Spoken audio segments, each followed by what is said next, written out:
वंचितचे येथील उमेदवार हे येथे राहणारे नाहीत, त्यामुळे त्यांना त्यांचा जनतेशी किती संबंध आहे हे सर्वांना माहीत आहे।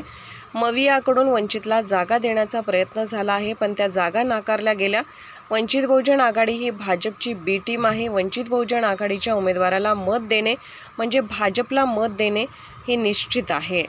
अकोल्याच्या बाजारतळावर खास अकोले तालुक्यातील जनतेला संबोधित करण्यासाठी आले होते।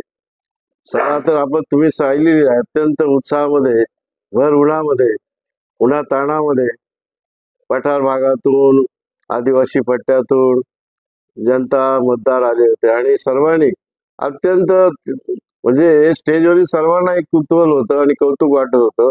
उन्हाताणात ही माणसं आलेली आहेत आणि गेली 3-4 तास ही माणसं शांतपणे बसलेली होती, ऐकत होती आणि त्या पद्धतीनं आजची सभा अत्यंत उत्साहात, आनंदात आणि जोशात झालेली आहे। वंचितचे उमेदवार ना या भागातले, ना इथला जन्म, ना इथे राहणारे मुंबईचे हे उमेदवार आहेत। त्यामुळं यांचा जनतेशी किती आणि कसा संबंध आहे हे आपल्याला सर्वांना माहीत आहे। दुसरा राहिला भाग वंचितच्या बाबतीमध्ये, जे काही निवडणुकीच्या पूर्वी ज्या काही गोष्टी समोर आलेल्या आहेत, महाविकास आघाडीच्या वतीनं ज्या जागा देण्याचा प्रयत्न झाला वंचित आघाडीला, पण त्या नाकारल्या गेल्या आणि ते जे सिद्ध झालेलं आहे, जे चित्र समोर आलेलं आहे, ते चित्र हे सांगत आहे की ही वंचित आघाडी म्हणजे भाजपची बी टीम आहे।